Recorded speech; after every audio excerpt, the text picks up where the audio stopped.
যিনি ঈশ্বর পরম কৃষ্ণ সচিদানন্দ বিগ্রহ, অনাদি আদি গোবিন্দ সর্বকারণের কারণ। আজ গৌরাঙ্গ মহাপ্রভু আমার সুরধ্বনির তীরে দাঁড়িয়েছেন। সুরধ্বনির তীরে দাঁড়িয়ে সকল ভক্তকে উদ্দেশ্য করে বলছে, তোরা আয়, আমার কাছে আয়। অমা ভক্তগণ মহাপ্রভুর কাছে এসেছে।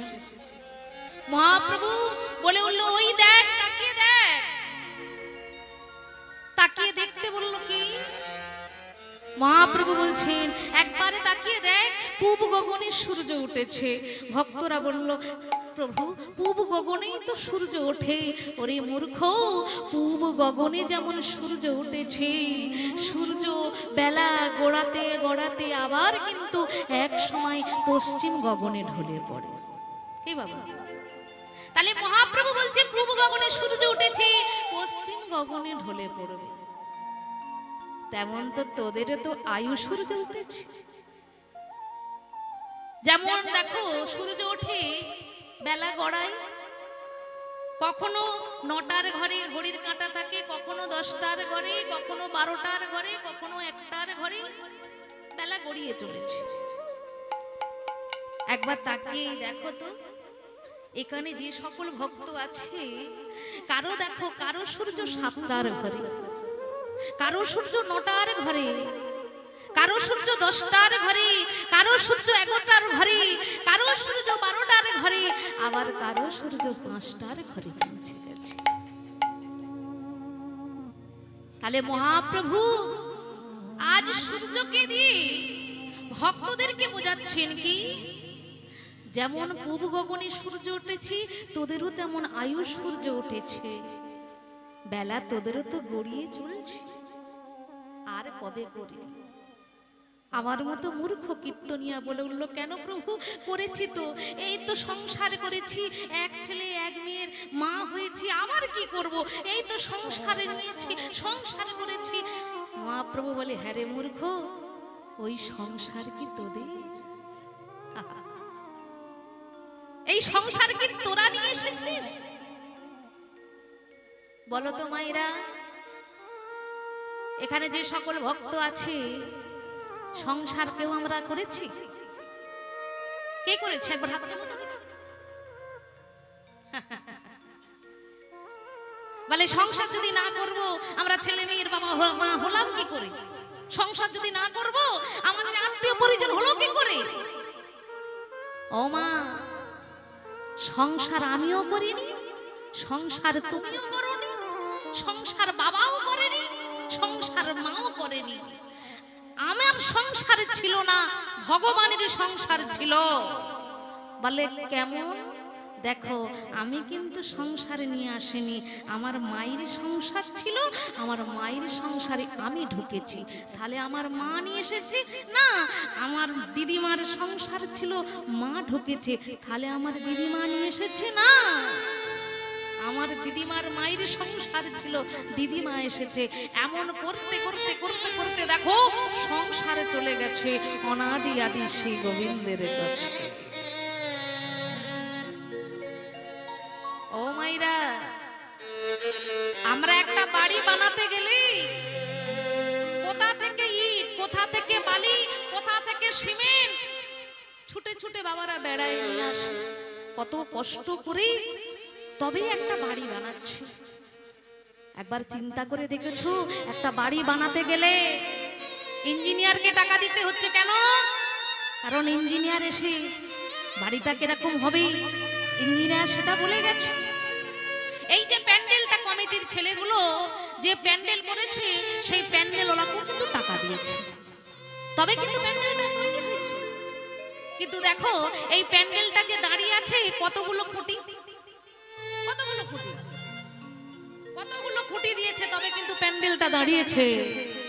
আমার বাড়ি, তোমার বাড়ি, কতগুলো কলম আছে, কতগুলো কলমের দ্বারায় ওই বাড়িটাকে দাঁড় করিয়ে রেখেছে। 5 তলা 10 তলা বাড়ি, কত কলম, সেই কলমের উপরে বাড়ি দাঁড় করিয়ে রেখেছে। একবার চিন্তা করে দেখেছো, তোমার বাড়িটা মাত্র 2টো খুঁটি, মাত্র 2টো কলমের দ্বারায় এই বাড়িটাকে দাঁড় করিয়ে রেখেছে। নিতাই মাত্র 2টো খুঁটি, একটা হলো ডান পা, একটা হলো বাম পা। এই দুটো খুঁটির দ্বারাই এই দেহ বাড়িটা আমাদের দাঁড় করিয়েছে। বলে ইঞ্জিনিয়ার এসে টাকা গনে নিয়ে চলে গেল, প্যান্ডেলোলা নিয়ে চলে গেল, তাহলে তোমার দেহ বাড়ির ইঞ্জিনিয়ারকে দিয়ে দিলাম? তোমার যে দেহ বাড়িটা দুটো খুঁটির দ্বারাই, দুটো কলমের দ্বারাই দাঁড় করালো, তুমি তাকে কি দিলে? সে তো টাকা পয়সা চায় না, সে তো তোমার থেকে সোনা দানা চায় না। এত সুন্দর দেহ, একটা চেয়ারে বসে এত সুন্দর দেহ দিয়েছে, তাহলে সেই ভগবানকে আমরা কি দিতে পেরেছি? সেই ভগবানকে আমরা কি দিলাম? বলে না অর্থ দাও, সোনা দাও, টাকা দাও, পয়সা দাও, বলে না, শুধু একটু তোরা নাম কর, নাম করলেই পাবি। অনেক অনেক মূর্খ ভক্ত, অনেক অনেক মানুষ আছে বলে কৃষ্ণ নাম করলে কি পেট চলবে, কৃষ্ণ নাম করলেই কি সংসার চলবে, সকালবেলা যদি না কাজ করি ভগবান কি খাবারই দিয়ে যাবে? ওরে মূর্খ, তুই যে কাজে যাবি, তোর হাত পা যদি ভগবান ভালো না রাখতো, তুই কাজটা করবি কি? বিশ্বাস রাখতে হবে ভগবান আছে, তিনি ছিলেন, তিনি আছেন, তিনি থাকবেন। বিশ্বাস রাখতে হবে। কুরুক্ষেত্রের যুদ্ধ হয়েছিল বাবা, সেটা আমরা প্রত্যেকেই জানি, কিন্তু একটি ছোট্ট পাখি সে ভগবানের উপরে বিশ্বাস রেখেছিল যে ভগবান আছে, আমাদের রক্ষা করবে। কুরুক্ষেত্রের যুদ্ধ হবে, গাছের ডালে, বট গাছের ডালে একটা টুনটুনি পাখি, সেই টুনটুনি পাখি, পাখিটার স্বামী বলছে, হ্যাঁ গো যুদ্ধ তো শুরু হবে, চলো আমরা এখান থেকে পালাই। টুনটুনি পাখি বলে উঠল, হ্যাঁ গো স্বামী, যুদ্ধ তো হবে শুনলাম, কিন্তু যুদ্ধটা করবে কে? যুদ্ধটা করবে কে? যুদ্ধটা করাচ্ছে কে? বিশ্বাস রাখো, এখান থেকে আমরা কেউ সরব না। টুনটুনির স্বামী বলে উঠল, হ্যাঁ গো কার প্রতি তোমার এত বিশ্বাস? বলে কেন? ভগবানের প্রতি। ভগবানের প্রতি তোমার এত বিশ্বাস? হ্যাঁ বিশ্বাস। কুরুক্ষেত্রের মাঠে যখন যুদ্ধ শুরু হলো, যুদ্ধ যখন শুরু হলো মা, কত হাতি মারা যায়, কত ঘোড়া মারা যায়, কত রথ ভেঙে চুরমার হয়ে যায়। তখনও টুনটুনির স্বামী বলছে, হ্যাঁ গো এখনো তুমি গাছের ডালে থাকবে, এখনো কি এখান থেকে যাবে না?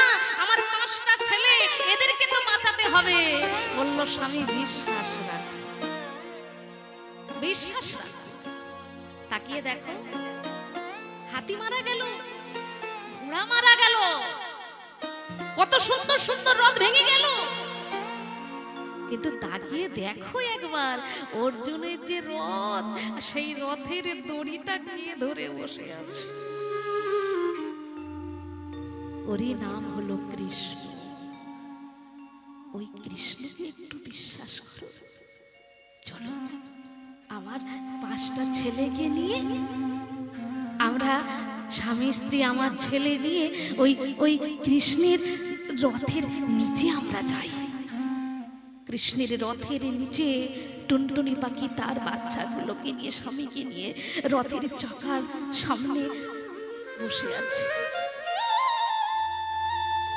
অন্তর্যামী ভগবান শ্রী কৃষ্ণচন্দ্র বুঝতে পারলেন, কারণ তিনি প্রধানমন্ত্রীর মনের খবরে জানে, রাষ্ট্রপতির মনের খবরে জানে, প্রত্যেকটা ভক্তির মনের ভেতরে তিনি আছেন, বিরাজ করছেন। শুধু তাকে আমরা চিনতে পারি না, তাকে আমরা ভালো করে ডাকতে পারি না। ভগবান বলল, অর্জুন তুমি বাণ নিক্ষেপ করো, তুমি বাণ নিক্ষেপ করো। ওই যে ঘোড়াটা দেখতে পাচ্ছ, ওর গলায় একটা ঘন্টি ঝুলছে, নিক্ষেপ করো। অর্জুন বাণ নিক্ষেপ করেছে, গলা থেকে ঘন্টিটা খুলে পড়েছে, কিন্তু রথের নিচে বসে আছে সেই পাখিগুলো। টুনটুনি পাখির স্বামী বলে উঠল, হ্যাঁ গো এবারে তো রথটা যেতে শুরু করবে, আমরা তো মারা যাব। বিশ্বাস রাখো। ভগবান বলে উঠল, সেই টুনটুনি পাখিকে বলে উঠল, যাও তোমাদের একটা বাসা করে দিয়েছি। বললো আমাদের বাসা? বললো হ্যাঁ, ওই দেখো ওই যে ঘন্টিটা পড়ে গেল, ওই ঘন্টির ভেতরে তোমরা চলে যাও। ওই ঘন্টির ভেতরে তোমার ওই 5টি ছেলেকে নিয়ে, তোমার স্বামীকে নিয়ে ঘন্টির ভেতরে যাও। বললো আমরা তো মারা যাব। আমি যখন আছি তোমরা মারা যাবে না, যাও। ওমা, ওই পাখি ঘন্টির ভিতরে গিয়ে বসবাস করেছে। আর ভগবান কি করলেন? ঘন্টিটাকে উল্টে দিয়েছে। আচ্ছা, কুরুক্ষেত্রের মাঠে অত যুদ্ধ হচ্ছে, ঘন্টিটাকে উল্টে দিয়েছে মানে তার ভিতরে তো পক্ষীগুলো আছে, তারা খাবে কি? তাদের তো খেতে হবে। প্রত্যেকটা মানুষকে খিদের জ্বালা হলো বড় জ্বালা, খেতে তো হবে। ভগবান বলে দাঁড়া, তাদের খাবারের ব্যবস্থা করছি। ভগবান সেই পক্ষীদের ঘন্টির ভেতরে রোজ খাবার দিয়ে আসে। বললো দেখেছো, তুমি বললে আমাদের বাসা সরিয়ে নিয়ে চলে যেতে, কিন্তু দেখেছো আজ ভগবান ছিল বলে এত মানুষ মারা গেল, এত মায়েরা বিধবা হলো, রক্তের বন্যা বয়ে গেল। শিয়াল কুকুর ওই পচা গলা মাংসগুলোকে টেনে টেনে ছিঁড়ে ছিঁড়ে খেতে শুরু করলো। কিন্তু দেখেছো ভগবানের প্রতি বিশ্বাস ছিল বলে আজ ভগবান দেখো আমাদের সকলকে রক্ষা করলো। নিতাই গৌর প্রেমানন্দে। এই বিশ্বাস যদি প্রত্যেকটা ভক্তের মধ্যে আসে, ভগবান সেই ভক্তের ভিতরে কাজ করে। দ্রৌপদী তার যখন বস্ত্র হরণ হচ্ছে, দ্রৌপদী সবাইকে ডেকেছিল, কিন্তু তার দিকে কেউ এলো না, এসেছিল একমাত্র ভগবান। ভগবান বস্ত্র দিল, দুঃশাসন টানতে টানতে ঘাম ঝরে পড়ল। ভগবান বলল, আচ্ছা তোমাকে আমি বস্ত্র দিয়েছি, তুমি আমার কাছ থেকে আর কি কি চাও বলো।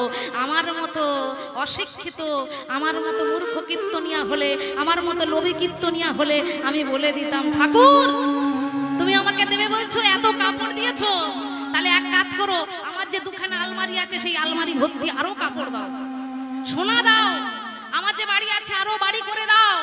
কেন? আমার ভেতরে লোভ আছে। কিন্তু দ্রৌপদী বলছে, দয়াময় তুমি তো আমাকে দিতে চাইছো, একটা জিনিস তুমি আমাকে দাও, একটা জিনিস তুমি আমাকে দাও। কি জিনিস? সেই জিনিস মাগো আমরা চাইতে পারি না। আজ দ্রৌপদী গোবিন্দের চরণ দুখানা জড়িয়ে ধরেছে, চরণ দুখানা জড়িয়ে ধরে চোখের জলে ফেলে বলে, হে গোবিন্দ,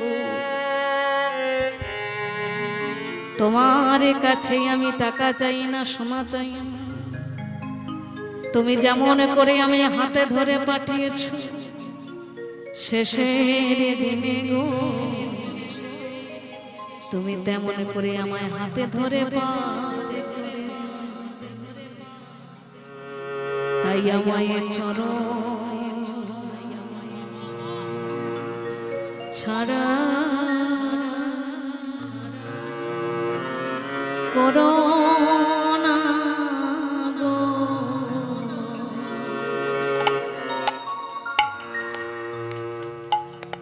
আমায় চরণ নিতাই গৌর প্রেমানন্দে। হরি বল, হরি বল।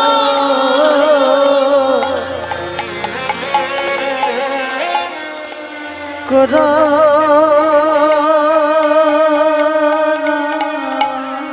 গো, আমায় চরণে ছড়া আমায় করোনা করোনা গো। আমায় চরণ ছাড়া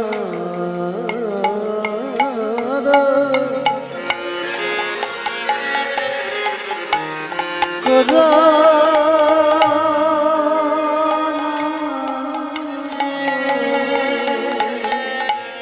হে গোবিন্দ,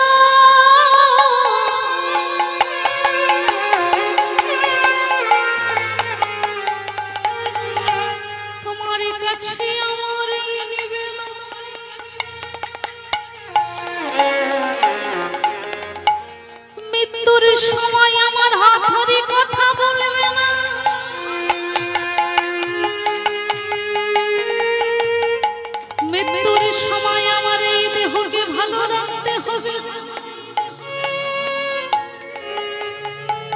কিন্তু মৃত্যুর সময় হে প্রাণনা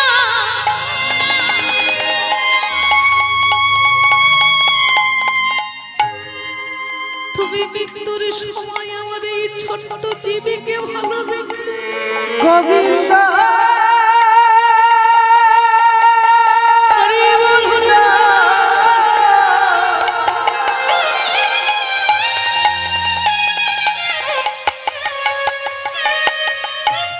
হে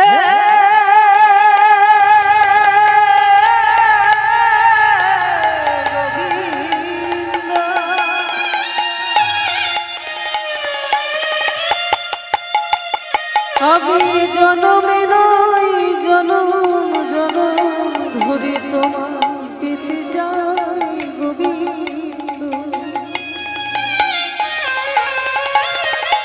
ওহি গোবিন্দ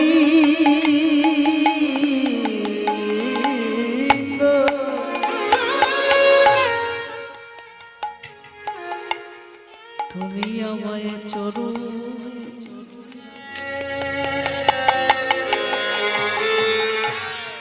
আমায় চরণ ছাড়া করোনা গো আমি ওই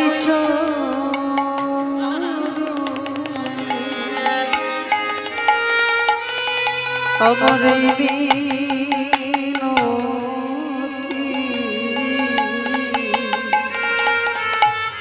শুধু আমায় চরণ ছাড়া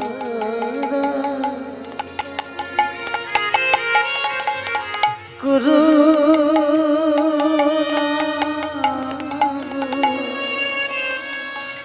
আমি তোমার কাছে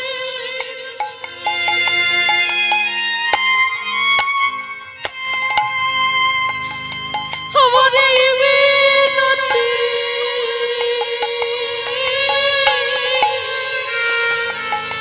শুধু আমায় চরণ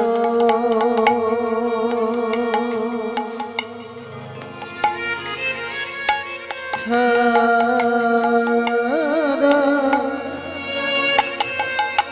করুণা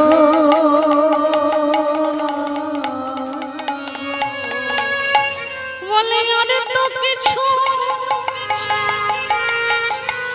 চাই না দয়া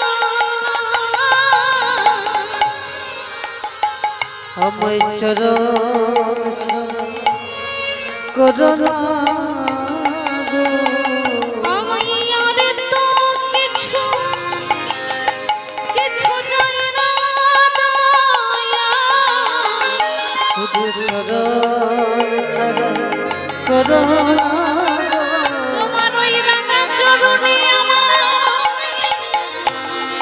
ঠাই দিও গো শুধু চরণ ছাড়া করুণা গো ওই চরণে ঠাই দিও সবাই চরণ ছাড়া করুণা গো বলে জানিবে নয় জন্মে জন্মে জন চরণ ছাড়া করুণা গো বলে জানিবে নয় জন্মে জন্মে চরণ ছাড়া করুণা গো বলে আর তো কিছু চাই না দয়া চরণ ছাড়া করুণা গো বলে আর তো কিছু চাই না দয়া চরণ ছাড়া করুণা গো আর তো কিছু চাই না যেন চরণে ছাড়া করো না গো। আর তো কিছু চাই না হরি চরণ ছাড়া করুণা আর তো কিছু চাই না হরি চরণ ছাড়া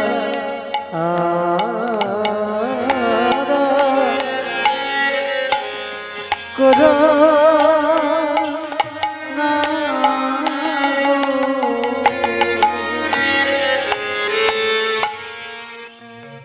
আজ দ্রৌপদী সেই বিশ্বাসে সেই ভালোবাসায় আজ ভগবানকে পেয়েছে। তাই গৌর সুন্দর সুরধনির তীরে দাঁড়িয়ে বলছে ভক্ত আর সময়কে তোরা অবহেলা করিস না। আয় আমার সঙ্গে একই কণ্ঠ মিলিয়ে শুধু সেই নামটা তোরা করে যা, যদি করতে পারিস তোরা পাপ তাপ থেকে উদ্ধার হয়ে যাবে। মহাপ্রভু সকল ভক্তকে সঙ্গে করে নিয়ে আজ হরি নামে মাতোয়ারা হয়েছে সুরধরিণী তীরে। আজ সকলে মিলে বাহু তুলি, আজ হরি নাম করব একটু মহাপ্রভুর সঙ্গে। নিতাই গৌর প্রেমানন্দে হরি বল হরি বল। সবাই বলো বলে হরি বলে হরি হরি হরি বল কেশব মাধব গোবিন্দ। সবাই একসঙ্গে করতালি দিয়ে 1 2 3 স্টার্ট।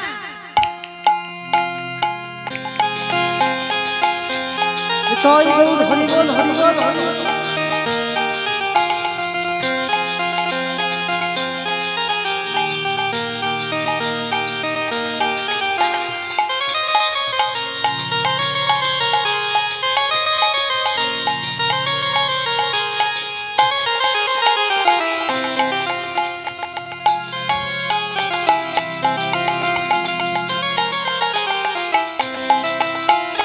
बोले हरि हरि हरि बोल केशव माधव गोविंद बोले বল হরি সবাই মিলে বাহু তুলি কেশব মাধব গোবিন্দ বল হরি বল হরি হরি হরি বল কেশব মাধব গোবিন্দ বল।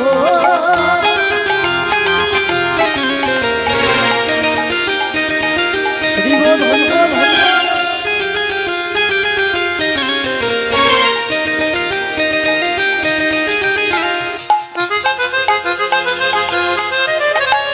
উলু ধরে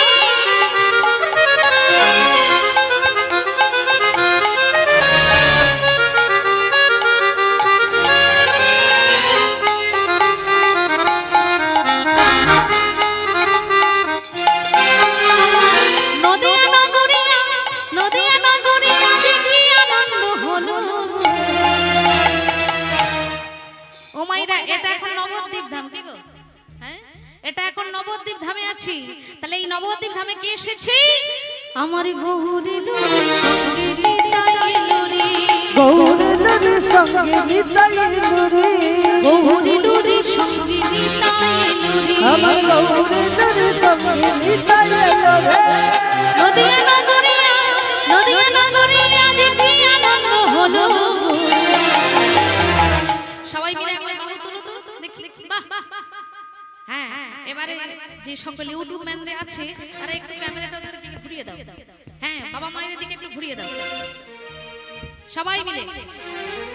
আর এই ছবিটা দেখলে বলবে এখানেও একটা নবদ্বীপ ধাম হয়ে গেছে, বৃন্দাবন ধাম হয়েছে। কি সবাই বাহু তুলে গৌরী লুরি সঙ্গে নিতাই লুরি গৌরী লুরি সঙ্গে নিতাই লুরি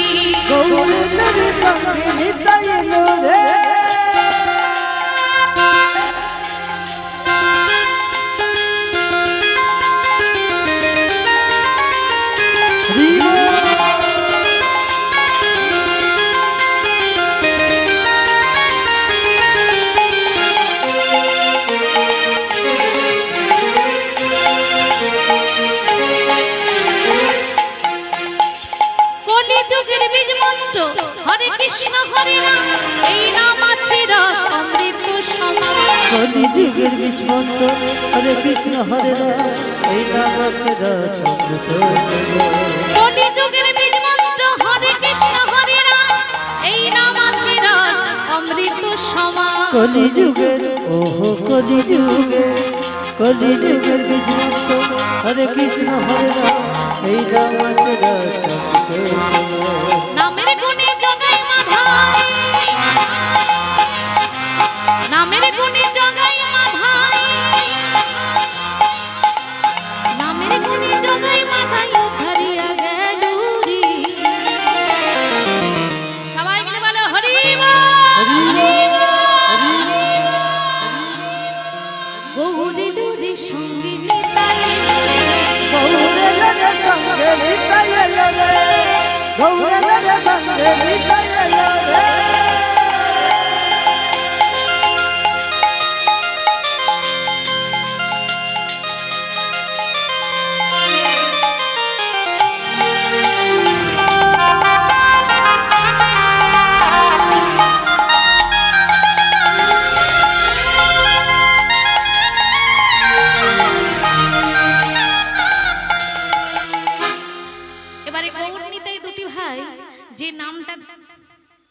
ভক্তদেরকে বলাচ্ছে সেই নামটা একটু বলা যাবে?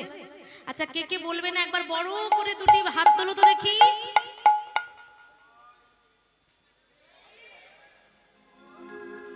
হরি বল, হরি বল। ও মাইরা, আমি কি বললাম? হরি বল, হরি বল। আচ্ছা, যারা হাত তুলেছি তাদের লাভ হয়েছে না যারা হাত তোলা দেখে হেসেছে তাদের লাভ হয়েছে? হরি বল, হরি বল। কারণ এই কীর্তন শুনতে শুনতে তারা মনটাকে এমন জায়গায় নিয়ে চলে গেছে, আমি কি বলছি তাদের আর কিন্তু খেয়াল নাই। তারা আমি যা বলছি তাতেই কিন্তু তাদের দুটো হাত উঠে যাচ্ছে, তাই না? তাহলে লাভ যারা হাত তুললো তাদেরই কিন্তু লাভ হলো। নেতাই গৌর প্রেমানন্দে হরি বল। এবারে এই হাত দুটো তোলা থাক সবাই। বাহ, যারা দাঁড়িয়ে আছে বাবা তোলো সবাই মিলে। এইদিকে আমার দাদা ভাইরা তোলো সবাই। বাহ, তোলো তোলো তোলো দেখি, একসঙ্গে বলবো হরে কৃষ্ণ কৃষ্ণ কৃষ্ণ হরে হরে, হরে রাম রাম রাম হরে হরে।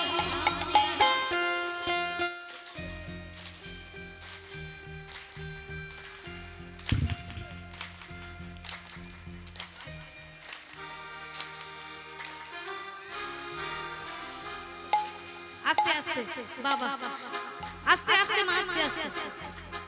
আমি যখন প্রথম এখানে এলাম, যে দাদা ভাই আমাকে নিয়ে এসেছে, আমি তো জানি নাই প্রথম এসেছি। আগে আমার স্বামী এখানে কীর্তন গেয়ে গেছে কি? হ্যাঁ হ্যাঁ, তা আমি শুনলাম গেয়ে গেছে, এখানে আরো বড় বড় কীর্তনিয়ারা এসেছে।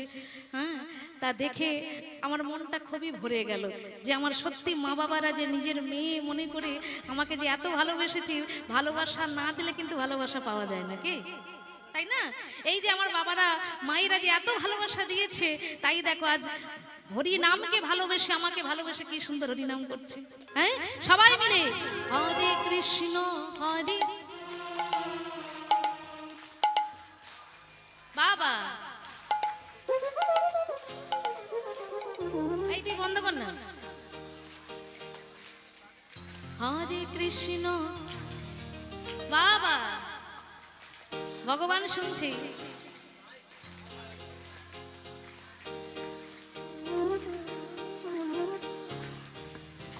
আস্তে আস্তে মাইরা। এবার এই দিকে আমার দাদা ভাইরা বলবে। হ্যাঁ, এই দিকে বলবে, হবে তো? হ্যাঁ বাহ, হ্যাঁ। আর যদি বলার ইচ্ছা থাকে তাহলে এখানে আসতে হবে, আমি তখন ওখানে লেবে যাবে। হরে কৃষ্ণ কৃষ্ণ কৃষ্ণ। বাবা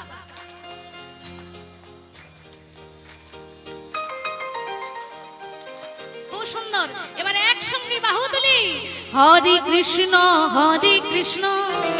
কৃষ্ণ কৃষ্ণ হরে হরে, হরে রাম রাম রাম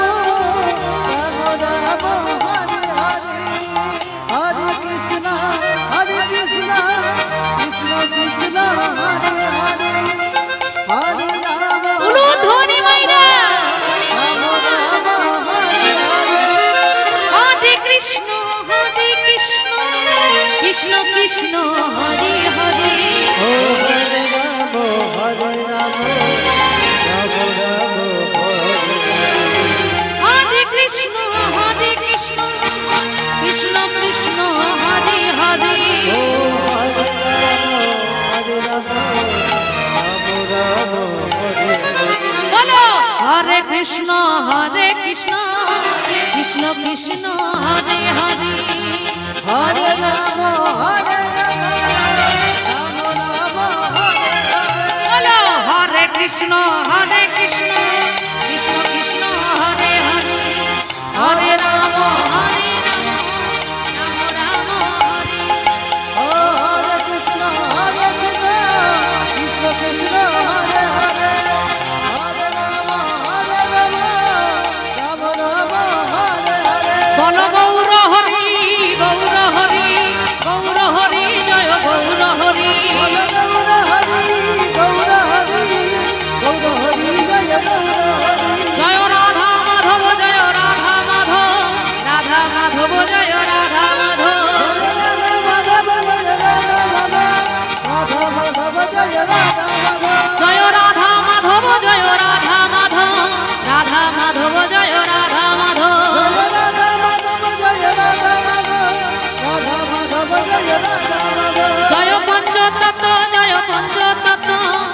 পঞ্চতত্ত্ব জয় পঞ্চতত্ত্ব জয় পঞ্চতত্ত্ব জয় পঞ্চতত্ত্ব পঞ্চতত্ত্ব জয় পঞ্চতত্ত্ব নিতাই গৌর হরি বল হরি বল গৌর হরি বল নিতাই গৌর হরি বল গৌর হরি বল গৌর হরি বল হরি হরি বল নিতাই গৌর হরি বল আজ হরি হরি বলে নিতাই গৌর হরি বল নিতাই গৌর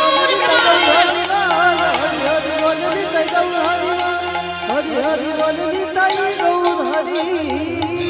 বলিয়ে ভগবান শ্রী কৃষ্ণচন্দ্র কি বলিয়ে ভগবান শ্রী কৃষ্ণচন্দ্র কি বলিয়ে ভক্ত মন্ডলী কি গ্রামবাসী বৃন্দ কি বলিয়ে ভাগবত মহাপুরাণ কি নিতাই গৌর প্রেমানন্দে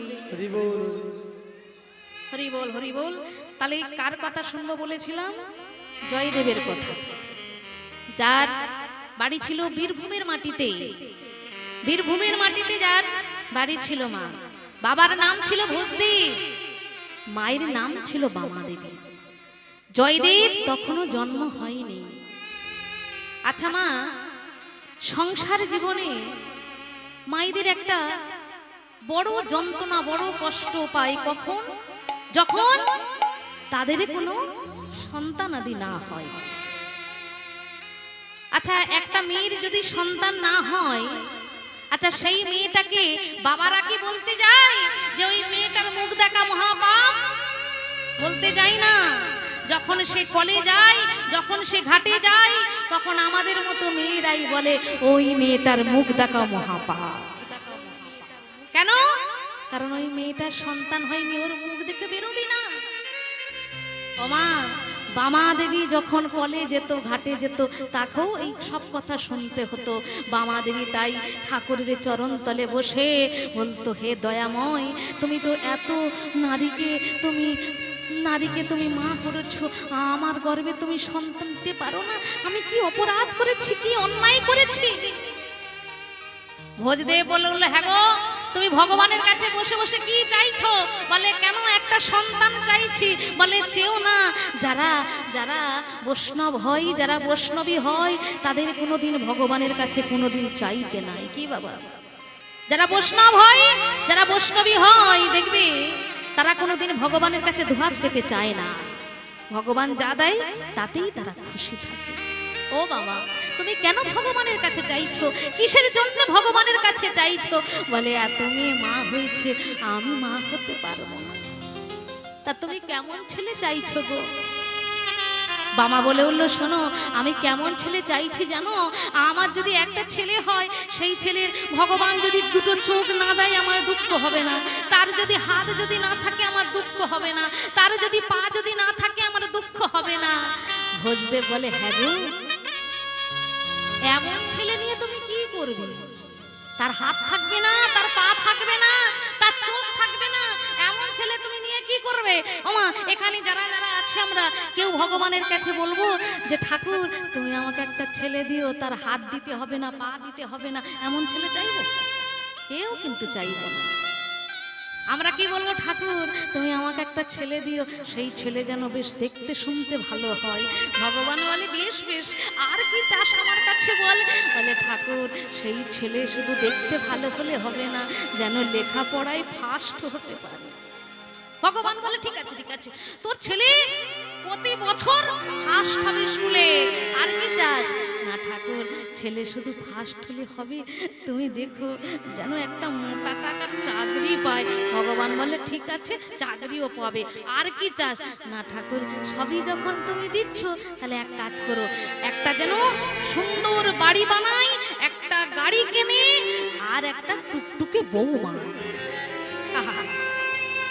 ভগবান বলে, বেশ বেশ, তোর চাহিদাটা তো খুব সুন্দর, ঠিক আছে, তোর বাড়ি হবে, গাড়ি হবে, সন্তান হবে, সব হবে, যা চেয়েছিস তাই হবে, আর কি চাস? মা তখন বলছে, না না, আর কিছু চাই না, যা চেয়েছিস সবই তো তুমি দিয়ে দিলে, আবার কি নেব? আর কিছু চাই না। আমার সন্তান হয়েছি, দেখতে শুনতে ভালো হয়েছে, আস্তে আস্তে ছেলে বড় হলো, স্কুলে ভর্তি করলো, বেশ ছেলে লেখাপড়ায় ভালো করলো। ছেলের দিকে তাকাতে তাকাতে ভগবানের যে খাওয়া হলো না, ভগবানের যে সেবা হলো না, মা ভুলে গেছে। এবার যখন ছেলে বড় হয়েছে, ছেলে কি করেছে, ওই মায়ের জন্য দুটো চেয়ার কিনে এনে বলছে, ও মা তুমি একটাই বসো আর বাবা একটাই বসো। মা মনে মনে ভাবছে, এই না হলে আমার ছেলে, এই না হলে আমার ছেলে। দেখো গো তোর ছেলেটা কেমন মানুষ হয়েছে, আর আমার ছেলেকে আমি কেমন মানুষ করেছি। দেখ দেখ দেখ, আমার ছেলে দুখানা চেয়ার কিনে এনেছি, একটা বাবাকে বসাচ্ছে একটা আমাকে বসাচ্ছে। আহা, কিন্তু তোদের ছেলেগুলো দেখ ভালো করে মানুষই হলো না, লেখাপড়া শিখলো না, ভালো মানুষ হলো না। কিন্তু আমার ছেলে দেখ এমন মানুষের মতো মানুষ হয়েছে, কেমন মোটা টাকা চাকরি করছে। ওমা 50,000 টাকা মাইনে পাই, আবার বাহাতে আবার 50,000। তাহলে আমার ছেলে কত ভালো মাইনে। বাহ, খুব সুন্দর সংসারে চলে যায়। কিন্তু যে চেয়ার কিনে এনেছিল ওই ছেলে, সেই চেয়ারে বাবা মা বসে আছে, কত আনন্দ। ছেলে চাকরি যাচ্ছে, মাকে বলে যাচ্ছে, মা গো আসছি, প্রণাম করেছে, বাবাকে প্রণাম করেছে, বাবা আমি আসি। কিন্তু সেই ছেলে যখন 6টা মাস কেটে গেল, একই চেয়ারে বসে বাবা মা দুজনেই চোখের জলে কাঁদছে। সেই চেয়ারে বসে বাবা মা কাঁদছে। কেন? ছেলে চাকরি পেয়েছিল, আজ তো তার হাসার সময়, আজ তার আনন্দ করার সময়। আজ কেন বাবা মা চোখের জল ফেলছে? কেন ফেলবে? কেন? কারণ ছেলে সেদিন চাকরি গেল, মাকে প্রণাম করে গেল, বাবাকে প্রণাম করে গেল, মাকে বলে গেল, বাবাকে বলে গেল। কিন্তু ছেলে আর মাকে মা বলেও ডাকে না, আর বাবার পায়ে পা লেগে গেলে সেই বাবাকে আর প্রণাম করে, সেই বাবাকে প্রণাম করে না। একবারও ঠাকুর মন্দিরে প্রণাম করতে যায় না। যে ঠাকুরের কাছে আজ চেয়েছিল আঁচল পেতে, সেই ঠাকুরের কাছে গিয়ে মা মাথা ঠুকছে, হে দয়াময় ছেলে দিলে তো তুমি, এমন ছেলে দিলে কেন? ভগবান বলো তুই চাইনি কেন? তুই যেমন চেয়েছিস তোকে তো দিয়েছি, তা এখন তোর অসুবিধাটা কোথায়? বলে দয়াময় আমার ছেলে আগে ভালো ছিল, কিন্তু এখন ছেলে গন্ডগোল হয়ে গেছে। বলে কেন? বলে যখন চাকরি যায় বৌমাকে বলে যায় পল্লবী টাটা, কিন্তু একবারও ঘুরে আমাকে বলে যায়। ওর বাবার পায়ে পা লেগে যায়, একবারও প্রণামটুকু করে না। ভগবান বলে, হ্যাঁ রে, তুই কি আমার কাছে ওটা চেয়েছিলিস যে তোর ছেলে তোদেরকে সম্মান করবে, তোর ছেলে গ্রামবাসীকে সম্মান করবে, তোর ছেলে সাধুগুরু বৈষ্ণবকে সম্মান করবে? তুইগুলো এইগুলো তো চাসনি, তুই শুধু টাকা চেয়েছিস, পয়সা চেয়েছিস, ছেলে কিভাবে বড় হবে, ছেলে সুন্দর হবে, ছেলে চাকরি পাবে, এগুলো চেয়েছিস, তুই পেয়েছিস। তুই এখন যেগুলো বললি এগুলো তো একটাও তো সেদিন চাসনি, পাবি কি করে? এখন তোকে চোখের জল ফেলতে হবে না, ফেল ফেল, তোর কর্ম গুণে তুই তো পেয়েছিস। ঠাকুর তুমি আমার ছেলেটাকে মানুষের মতো মানুষ করে দিও। আজ মায়ের মুখ দিয়ে আজ ভগবানের কাছে সেই কথাটা বেরোলো, আমার ছেলেকে তুমি মানুষের মতো মানুষ করো, আমার ছেলে যেন সাধুগুরু বৈষ্ণবকে সম্মান করে, আমার ছেলে যেন বাবা মাকে শ্রদ্ধা করে, ভক্তি করে, আমার ছেলে যেন গ্রামবাসীকে সম্মান করে। ওমা মায়ের চেতনা ফিরল। প্রত্যেকটা মায়ের এইভাবে ভগবানের কাছে বলা উচিত। ওমা যদি আমরা ভগবানের কাছে বলি যে ঠাকুর আমি দেখবো না, এই সন্তান আমার না, এই সন্তান তোমার, এটা আমার সন্তান না, এটা তোমার সন্তান। আচ্ছা বলো তো বাবা, যারা দেখো লেখাপড়া শিখেছে, যারা চাকরি করছে, তাদের মায়েদের তারা বৃদ্ধাশ্রমে রাখছে না যারা ভ্যান চালিয়ে খায়, যারা চাষবাসে খাটে, তারা মাকে বৃদ্ধাশ্রমে রেখেছে? হ্যাঁ দেখবে যারা ভ্যান চালিয়ে খায়, যারা জনমজুর খাটে, তারা কিন্তু বাবা মাকে পূজা করে, কারণ তারা বাবা মাকে শ্রদ্ধা করে, ভক্তি করে। তারা জানে এই বাবা মার চরণ সেবা করলে নানান তীর্থে আমাদের ঘুরতে হবে না, নানান তীর্থ আমাদের কাছে ছুটে আসবে। আর দেখো যারা টাকার অহংকার হয়ে গেছে, টাকার বিছানায় শুয়ে আছে, তারা ভাবে সংসারে বাবা তো আমাদের জঞ্জাল। কিন্তু মায়েরা যারা মা বাবাকে শ্রদ্ধা করেছে, যারা ভক্তি করেছে, হয়তো তারা টাকার বিছানায় শুতে পারেনি, তাদের মতো শান্তিতে আর কেউ নাই। যারা বাবা মাকে পূজা করে, যারা বাবা মাকে ভক্তি করে, ও মায়েরা, ছেলেদের ছোট থেকে শেখানোর দায়িত্ব কার? একমাত্র মায়েদের। বাবারা তো বাইরে কাজে যাবে, তারা ইনকাম করে আনলে তবে সংসার সুখের হবে। আর দেখো এদিকে কি বলে, সংসার সুখের হয় রমণীর গুণে। কি সংসার সুখের হয় রমণীর গুণে? কিন্তু টাকাটা ইনকাম করে কে আনছে?